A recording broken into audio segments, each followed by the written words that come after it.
Hi ನಮಸ್ತೆ, ನಂದಗೋಕುಲ ಸೀರಿಯಲ್ನ 10ನೇ ಸಂಚಿಕೆಗೆ ಸ್ವಾಗತ. ಇನ್ನು ಯಾರೆಲ್ಲ ನನ್ನ ಚಾನಲ್ಗೆ ಸಬ್ಸ್ಕ್ರೈಬ್ ಆಗಿಲ್ಲ, ಸಬ್ಸ್ಕ್ರೈಬ್ ಮಾಡಿಕೊಂಡು ಸಪೋರ್ಟ್ ಮಾಡಿ. ಹಾಗೆ ಈಗಾಗಲೇ ಸಬ್ಸ್ಕ್ರೈಬ್ ಮಾಡಿರೋರಿಗೆಲ್ಲರಿಗೂ ಧನ್ಯವಾದಗಳನ್ನು ತಿಳಿಸ್ತಾ ಇವತ್ತಿನ ಸಂಚಿಕೆ ಶುರು ಮಾಡೋಣ. ಅವ್ರ ಅಮ್ಮ ಮತ್ತೆ ಅತ್ತಿಗೆ ಗಿರಿಜಾಗೆ ವಿಶ್ ಮಾಡಿ ಆ ಕಡೆಯಿಂದ ಬರ್ತಾ ಇರ್ತಾರೆ. ಆಟೋಗಳು ಒಂದು ಸಿಗಲ್ಲ. ಇದೇನತ್ತೆ ಬಂದ್ ಆಟೋಗಳೂ ಇಲ್ಲ ಅಂತ ಹೇಳ್ತಾಳೆ. ಅದಕ್ಕೆ ಅವ್ರತ್ತೆ ಬಾರೆ ಮನೆ ಇಷ್ಟೇ ದೂರ ಅಲ್ವಾ, ನಡ್ಕೊಂಡು ಹೋಗೋಣ ಅಂತ ಹೇಳ್ತಾರೆ. ಅದಕ್ಕೆ ಸೊಸೆ ಇಲ್ಲ ಅತ್ತೆ ನಿಮ್ಗೆ ಕಾಲ್ ನೋವಲ್ವಾ ಅಂತ ಹೇಳ್ತಾಳೆ. ಅದಕ್ಕೆ ಗಿರಿಜಾಗೆ ನಾನು ಬಂದು ಆಶೀರ್ವಾದ ಮಾಡಿದ್ನಲ್ಲ, ನನಗೆ ಕಾಲು ನೋವೆಲ್ಲ ಹೊರಟೋಯ್ತು, ಬಾ ನಡ್ಕೊಂಡೇ ಹೋಗೋಣ ಅಂತ ಬರ್ತಾ ಇರ್ತಾರೆ. ಅಷ್ಟರೊಳಗಡೆ ನಂದಕುಮಾರ್ ಅವರು ಬೈಕಲ್ಲಿ ಅಲ್ಲಿ ಪಾಸ್ ಆಗ್ತಾರೆ. ಅವ್ರನ್ನ ನೋಡಿ ಟೆನ್ಷನ್ ಆಗುತ್ತೆ, ಏನ್ ಮಾಡೋದು ಇವಾಗ ಅಂತ ಮುಖ ಮುಚ್ಕೊಂತಾರೆ. ನಂದಕುಮಾರ್ ಅವರು ಅವ್ರ ಮುಂದೆನೆ ಪಾಸ್ ಆಗುವಾಗ ಹಿಂದೆ ಸುಂದ್ರ ಕುತ್ಕೊಂಡು ನಮ್ ಕತೆ ಮುಗೀತು ಇವತ್ತಷ್ಟೇ ಅಂತ ಅನ್ಕೊಂಡು ಸಂಧೆ ಮಾಡಿ ಹೇಳ್ಕೊಂಡು ಹೋಗ್ತಾನೆ. ಸಂಧೆ ಮಾಡಿ ಹೇಳೋದನ್ನ ನೋಡಿದ ಗಿರಿಜಾ ಅವರಮ್ಮ, ಏನೇ ಇದು ಸುಂದ್ರ ಈ ತರ ಸಂಧೆ ಮಾಡಿ ಹೋಗ್ತಾ ಇದ್ದಾನೆ, ನಮ್ ಕತೆ ಅಷ್ಟೇ ಇವತ್ತು ಅಂತ ಹೇಳ್ತಾ ಇದ್ದಾನೆ, ಏನೇ ಮಾಡೋದು ಇವಾಗ ಅಂತ ಇಬ್ರು ಮಾತಾಡ್ಕೊಂತಾರೆ. ಅವ್ರ ಅದಕ್ಕೆ ಅಯ್ಯೋ ನಂದಣ್ಣ ಅಲ್ಲಿಗೆ ಹೋಗೋದ್ರೊಳಗಡೆ ಗಿರಿಜಾ ಅಲ್ಲಿಗೆ ತಲುಪಿದ್ರೆ ಅಷ್ಟೇ ಸಾಕು ಅಂತ ಇಬ್ರು ಮಾತಾಡ್ಕೊಂತಾರೆ. ಗಿರಿಜಾ ಅವ್ರ ಮಕ್ಳೆಲ್ಲ 4 ಜನ ದೇವಸ್ಥಾನಕ್ಕೆ ಬಂದು ಕಾಯ್ತಾ ಇರ್ತಾರೆ. ಅಯ್ಯೋ ಅಮ್ಮ ವಲ್ಲಭಣ್ಣ ಇನ್ನೂ ಬಂದಿಲ್ಲ, ಏನ್ ಮಾಡೋದು ಇವಾಗ, ಅಪ್ಪ ಬಂದ್ಬಿಟ್ರೆ ಏನಂತ ಹೇಳೋದು ಸಡನ್ ಆಗಿ ಅಂತ ಮಾತಾಡ್ತಾ ಇರ್ತಾರೆ. ಗಿರಿಜಾ ಅವ್ರ ದೊಡ್ಡ ಮಗಳು ಹೇಳ್ತಾಳೆ, ಅಪ್ಪ ಬಂದ್ ಕೇಳಿದ್ರೆ ಅಮ್ಮ ದೇವಸ್ಥಾನಕ್ಕೆ ಬಂದಿದ್ರು, ಇವಾಗ ಮನೆಗೆ ಹೋದ್ರು ಅಂತ ಹೇಳ್ಬಿಡೋದು ಅಂತ ಹೇಳ್ತಾಳೆ. ಮಾಧವ ಅಯ್ಯೋ ಚೇಚೆ ಸುಳ್ಳು ಹೇಳದ, ನಿಜ ಒಪ್ಕೊಬಿಡೋಣ ಅಂತ ಹೇಳ್ತಾನೆ. ಮಾಧವನ್ ತಂಗಿ ನಿಜ ಹೇಳಿದ್ರೆ ನಮ್ 4 ಜನಕ್ಕೆ 4 ಬಿಡ್ತಾರೆ, ಅದು ಓಕೆನಾ ನಿನ್ಗೆ? ಅದಕ್ಕೆ ಮಾಧವ ಅವ್ರ ಅಕ್ಕ ಅಯ್ಯೋ 4 ಬಿಡ್ತಾರೆ, ಹಾಗಾದ್ರೆ ನಾನ್ ಈ ಆಟಕ್ಕಿಲ್ಲ ಅಂತ ಹೇಳ್ತಾಳೆ. ಮಾಧವ 4 ಬಿಡ್ತಾರೆ ಅಂತ ಸುಳ್ಳು ಹೇಳ್ಕೊಂಡಿರಕ್ಕಾಗತ್ತಾ, ನನ್ನಿಂದ ಆಗಲ್ಲ, ನಾನ್ ನಿಜನೇ ಹೇಳ್ತೀನಿ ಅಂತ ಹೇಳ್ತಾ ಇರ್ತಾನೆ. ಅಷ್ಟರೊಳಗಡೆ ಶಿವನ್ಗೆ ಒಂದು ಫೋನ್ ಬರುತ್ತೆ. ಮೀನಾ ಫೋನ್ ಮಾಡಿರ್ತಾಳೆ. ಅಯ್ಯೋ ಇವಳು ಯಾಕಪ್ಪ ಫೋನ್ ಮಾಡ್ತಾ ಇದ್ದಾಳೆ ಇವಾಗ ಅಂತ ಅನ್ಕೊಂತಾ ಇರ್ತಾನೆ. ಮಾಧವ ಯಾರೋ ಫೋನ್ ಮಾಡಿರೋದು, ಅವಾಗಿಂದ ಫೋನ್ ಬರ್ತಾನೆ ಇದೆ, ನೀನ್ ರಿಸೀವೇ ಮಾಡ್ತಾ ಇಲ್ವಲ್ಲ ಅಂತ ಹೇಳ್ತಾನೆ. ಅಣ್ಣ ಮೀನಾ ಮೀನಾ ಅಂತ ಹೇಳ್ತಾ ಇರ್ತಾನೆ. ಅದಕ್ಕೆ ಮಾಧವ ಮೀನಾ ಕುಮಾರ್ ಅವ್ರದ, ಫೋನ್ ರಿಸೀವ್ ಮಾಡು, ಮಾತಾಡು, 4 ಸಲ ಫೋನ್ ಮಾಡಿದ್ರು ಆಗ್ಲೇನೆ ಅಂತ ಮಾಧವ ಹೇಳ್ತಾನೆ. ಕೇಶವ ಸರಿ ಅಣ್ಣ ಅಂತ ಫೋನ್ ರಿಸೀವ್ ಮಾಡಿ ಹಲೋ ಹಲೋ ಹಲೋ ಅಂತ ಕಿರ್ಚಾಡ್ತಾ ಇರ್ತಾನೆ. ಅದಕ್ಕೆ ಮಾಧವ ಇಲ್ಲಿ ನೆಟ್ವರ್ಕ್ ಸಿಗಲ್ಲ ಅಂತ ಅನ್ಸುತ್ತೆ, ಆ ಕಡೆ ಹೋಗಿ ಮಾತಾಡೋ ಕೇಶವ ಅಂತ ಹೇಳ್ತಾರೆ.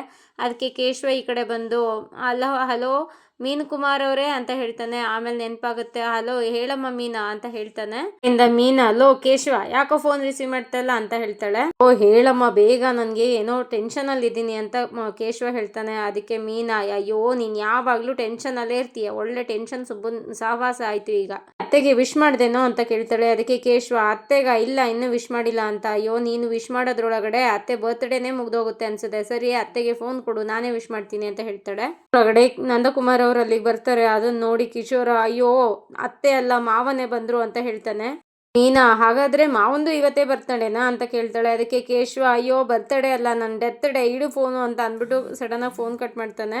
ಸಡನ್ ಆಗಿ ಫೋನ್ ಕಟ್ ಮಾಡಿದ್ದನ್ನ ನೋಡಿ ಮೀನಾ ಅಯ್ಯೋ ದೇವ, ಮುಂಚೆ ಆದ್ರೆ ಅವನೇ ಫೋನ್ ಮಾಡ್ತಿದ್ದ, ಅವನೇ ಮೆಸೇಜ್ ಮಾಡ್ತಿದ್ದ, ಇವಾಗ ನಾನೇ ಫೋನ್ ಮಾಡಿದ್ರು ಸರಿಯಾಗಿ ರೆಸ್ಪಾಂಡೇ ಮಾಡಲ್ಲ, ಫೋನು ಇಲ್ಲ ಮೆಸೇಜ್ ಇಲ್ಲ ಒಂದು ಅಂತ ಹಾಡು ಹೇಳ್ಕೊಂಡು ಮೀನಾ ಹೋಗ್ತಾಳೆ. ನಂದಕುಮಾರ್ ಅವರು ಗಾಡಿ ನಿಲ್ಸ್ಬಿಟ್ಟು ತುಂಬಾ ಫಾಸ್ಟ್ ಆಗಿ ಬಂದು ಏನ್ರು ಮಾಡ್ತಾ ಇದ್ದೀರಾ ಇಲ್ಲಿ ಅಂತ ಕೇಳ್ತಾರೆ. ಅದಕ್ಕೆ ಅಷ್ಟರೊಳಗಡೆ ಕೇಶವ ಅಲ್ಲಿಗೆ ಬಂದು ಅಪ್ಪ ಅಪ್ಪ ಅದು ದಾನಗಿನ್ನ ಮಹಾದಾನ ಅನ್ನದಾನ ಅಂತ ಹೇಳ್ತಾರೆ ಅಂತ ಹೇಳ್ತಾನೆ. ಅದಕ್ಕೆ ನಂದಕುಮಾರ್ ಅವರು ಏನು ಇಲ್ಲಿ ದಾನ ಮಾಡ್ತಾ ಇದ್ದೀರಾ ನೀವು ಅಂತ ಕೇಳ್ತಾನೆ.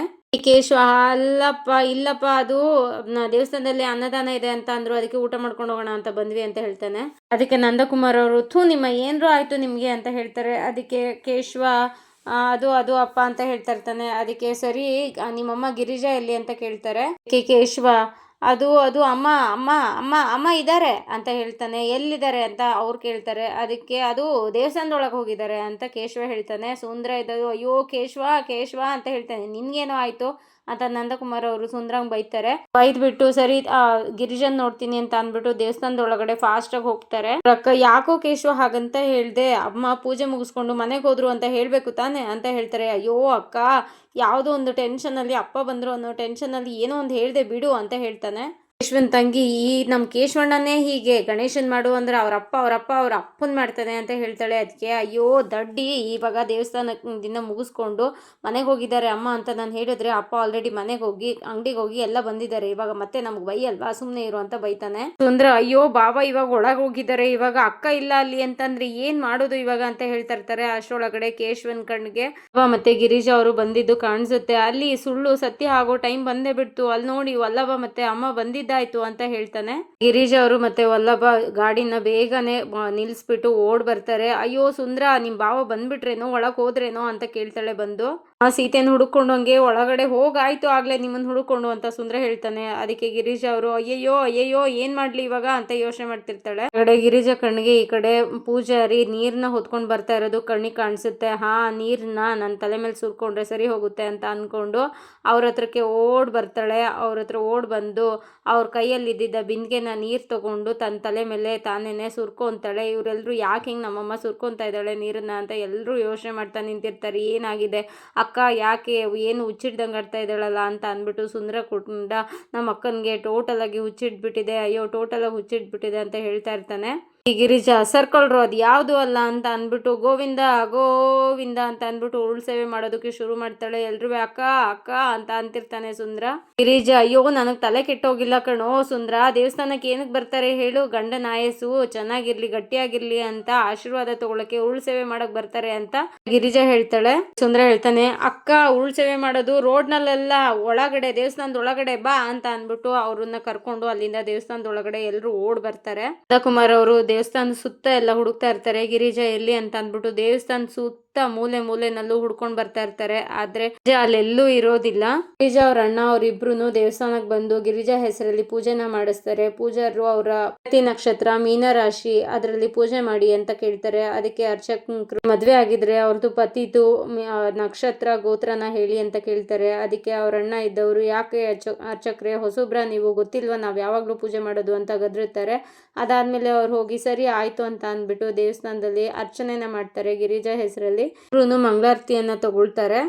ಗಿರಿಜಾ ಮಕ್ಕಳು ಎಲ್ಲ ದೇವಸ್ಥಾನದ ಒಳಗಡೆ ಬಂದು ಅಯ್ಯೋ ಎಲ್ಲಿ ನನ್ ಗಂಡ ಅಂತ ಅಂತಿರ್ತಾರೆ. ಸುಂದ್ರ ಇರಿ ಅಕ್ಕ ನಾನು ಹೋಗಿ ಹುಡ್ಕೊ ಬರ್ತೀನಿ ಅಂತ ಅಂದ್ಬಿಟ್ಟು ಹುಡ್ಕೊಂಡ್ ಬರಕ್ಕೆ ಹೋಗ್ತಾನೆ.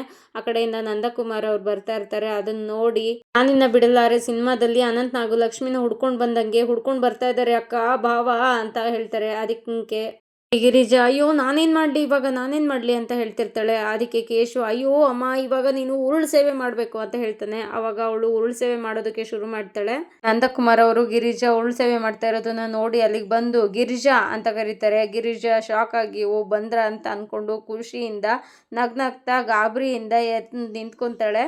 ನೀನ್ ಇಲ್ಲಿ ಏನ್ ಮಾಡ್ತಾ ಇದೀಯಾ ಅಂತ ನಂದಕುಮಾರ್ ಅವ್ರು ಕೇಳ್ತಾರೆ. ಅದಕ್ಕೆ ಸುಂದ್ರ ಚೆನ್ನಾಗಿರ್ಲಿ ಅಂತ ನೀವು ಬಾವ ಅಂತ ಸುಂದ್ರ ಹೇಳ್ತಾನೆ. ನಾನ್ ಚೆನ್ನಾಗೇ ಇದೀನಲ್ಲೋ ಅಂತ ಅವನು ಹೇಳ್ತಾರೆ. ಚೆನ್ನಾಗಿರ್ಲಿ ಅಂತ ಅಪ್ಪ ಉರುಳು ಸೇವೆ ಮಾಡ್ತಾ ಇರೋದು ಅಂತ ಮಗ ಹೇಳ್ತಾನೆ. ಅದಕ್ಕೆ ನಾನ್ ಚೆನ್ನಾಗೇ ಇದ್ದೀನಲ್ಲೋ ಅಂತ ಮತ್ತೆ ಹೇಳ್ತಾರೆ. ಅದಕ್ಕೆ ಮಗಳು ಕೋಪ ಮಾಡ್ಕೊಳ್ದೇನೆ ಚೆನ್ನಾಗಿರ್ಲಿ ಅಂತ ಅಪ್ಪ ಅಂತ ಅವಳು ಹೇಳ್ತಾಳೆ. ಸುಮ್ನೆ ಏನಕ್ಕೋ ಕೋಪ ಮಾಡ್ಕೊಳ್ಳಿ ಅಂತ ನಂದಕುಮಾರ್ ಅವ್ರು ಹೇಳ್ತಾರೆ. ವಲ್ಲಭ ಆಕ್ಚುಲಿ ಕೋಪ ಅಂದ್ರೆ ಇದು ಕೋಪ ಅಂತ ಅಂದ್ರೆ ಈ ತರ ಕೋಪ ಮಾಡ್ಕೊಳ್ದೇನೆ ಶಾಂತವಾಗಿರ್ಲಿ ಅಂತ ಪಾಪ ಅಂತ ವಲ್ಲಭ ಹೇಳ್ತಾನೆ. ನಡೀತಾ ಇದೆ ಇಲ್ಲಿ ಅಂತ ನಂದಕುಮಾರ್ ಅವ್ರು ಹೇಳ್ತಾರೆ. ಅದಕ್ಕೆ ಮಗಳು ಅಪ್ಪ ಉರುಳು ಸೇವೆ ಅಪ್ಪ ಅಂತ ಅವಳು ಹೇಳ್ತಾಳೆ. ನಿಜ, ದೇವ್ರು ಒಳ್ಳೇದ್ ಮಾಡೋದು ಬಿಡೋದು ಅವನಿಗೆ ಬಿಟ್ಟಿದ್ದು, ಅದಕ್ಕೋಸ್ಕರ ಹಿಂಗೆ ದೇಹದಂಡನೆ ಮಾಡ್ಕೊಂತಾರ ಅಂತ ಹೇಳ್ತಾರೆ. ಅದಕ್ಕೆ ಮಗಳಿದ್ದವಳು ಅಪ್ಪ ನೀವು ಅಮ್ಮಂದು ಹುಟ್ಟಿದಬ್ಬ ಇವತ್ತು ಅನ್ನೋದನ್ನೇ ಮರ್ತೋಗ್ಬಿಟ್ಟಿದ್ದೀರಾ ಅಂತ ಹೇಳ್ತಾಳೆ.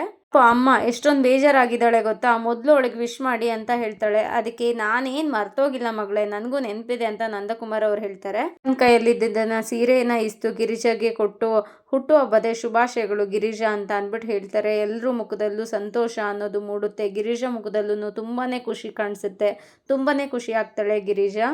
ಈ ಸೀರೆ ನನ್ನ ಕೈ ಸೇರೋದು ಸ್ವಲ್ಪ ತಡ ಆಯ್ತು, ಅದಕ್ಕೋಸ್ಕರ ನಾನು ನಿನ್ಗೆ ಹಾರೈಸೋಕ್ಕೂ ಕೂಡ ಆಗ್ಲಿಲ್ಲ ಅಂತ ನಂದಕುಮಾರ್ ಅವ್ರು ಹೇಳ್ತಾರೆ. ಅದಕ್ಕೆ ಗಿರಿಜಾ ಪರವಾಗಿಲ್ಲ ರೀ, ನೀವೆಲ್ಲಿ ನನ್ನ ಹುಟ್ಟಿದಬ್ಬನ ಮರ್ತ್ಬಿಟ್ಟಿದ್ದೀರೇನೋ ಅಂತ ನಾನು ಅನ್ಕೊಂಡಿದ್ದೆ ಅಂತ ಹೇಳ್ತಾಳೆ. ಅದಕ್ಕೆ ನಂದಕುಮಾರ್ ಅವರು ನಾನು ನಿನ್ನ ಹುಟ್ಟಿದಬ್ಬನ ಮರೆಯೋದಕ್ಕೆ ಸಾಧ್ಯನೇ ಇಲ್ಲ ಗಿರಿಜಾ, ಯಾಕೆ ಅಂದರೆ ಈ ಅನಾಥನಿಗೆ ಹುಟ್ಟಿರೋ ಅಂಥ ಜೀವ ಅಂದರೆ ಅದು ನೀನು, ನಿನ್ನ ಹುಟ್ಟಿದಬ್ಬನ ನಾನು ಮರೆಯೋಕೆ ಸಾಧ್ಯನೇ ಇಲ್ಲ ಅಂತ ನಂದಕುಮಾರ್ ಅವ್ರು ಹೇಳ್ತಾರೆ.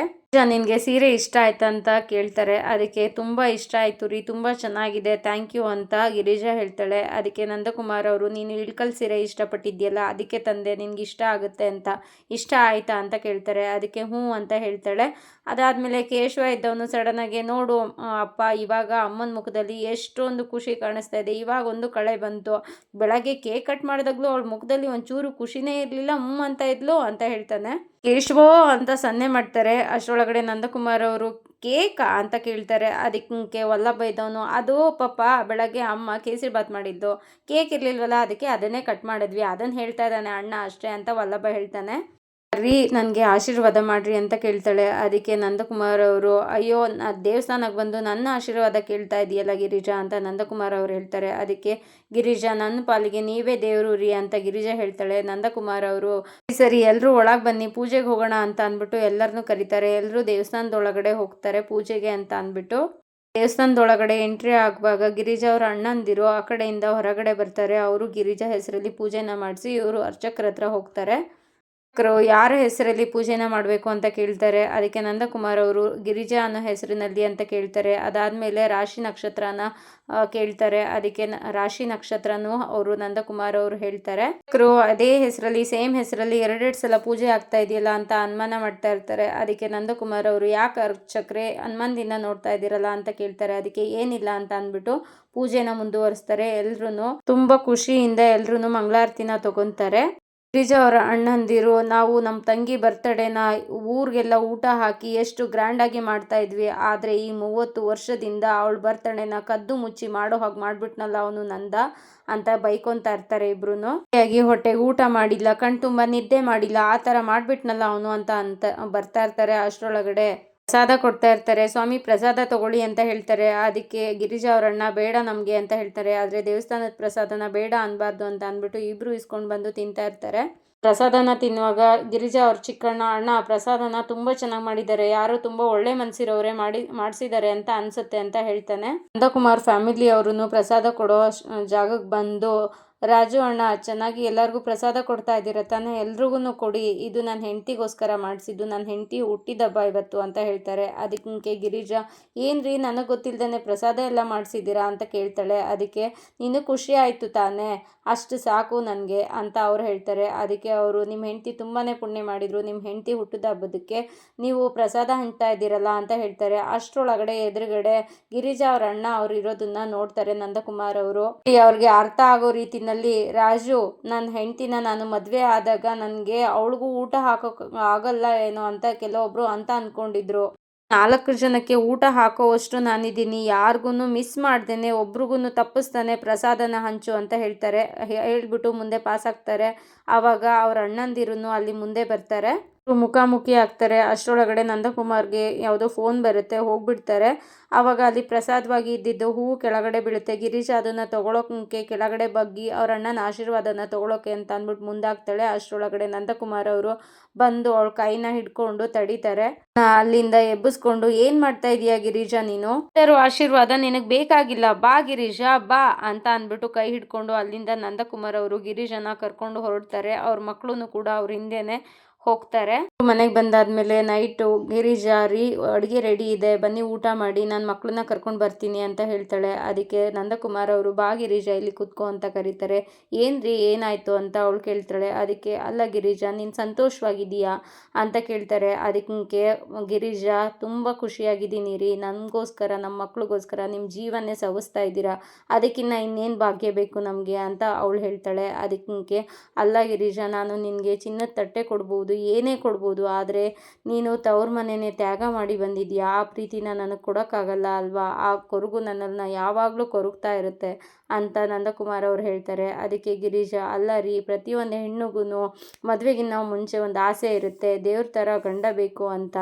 ದೇವ್ರೇನೇ ಗಂಡನಾಗಿ ಸಿಕ್ಕಿದಾಗ ಯಾವ ಹೆಣ್ಣಿಗೆ ತಾನೇ ಖುಷಿಯಾಗಿರಲ್ಲ ಹೇಳಿ. ಆದರೆ ನಮ್ಮ ಅಣ್ಣಂದಿರು ಯಾವುದೇ ಮೂಲೆಯಿಂದ ಹುಡುಗನ್ನ ಕರ್ಕೊಂಡು ಬಂದು ನನಗೆ ಮದುವೆ ಮಾಡಿದ್ರು, ನನ್ನನ್ನು ಇಷ್ಟು ಪ್ರೀತಿ ಮಾಡುವಂಥ ಹುಡುಗ ನನಗೆ ಸಿಗ್ತಾ ಇರಲಿಲ್ಲ ಅನಿಸುತ್ತೆ, ಅಷ್ಟು ನಾನು ಖುಷಿಯಾಗಿದ್ದೀನಿ ಹೇಳ್ತಾಳೆ. ಅದಕ್ಕೆ ನಂದಕುಮಾರ್ ಅವರು, ಈ ಮಾತನ್ನ ನಿನ್ನ ಬಾಯಿಂದ ಆವಾಗವಾಗ ಕೇಳಿಸ್ಕೊಂಡ್ರೆ ಮನಸ್ಸಿಗೆ ಏನೋ ಒಂಥರ ಸಮಾಧಾನ, ಏನೋ ಒಂಥರ ನೆಮ್ಮದಿ ಇರುತ್ತೆ ಗಿರಿಜಾ ಅಂತ ಅವ್ರು ಹೇಳ್ತಾರೆ.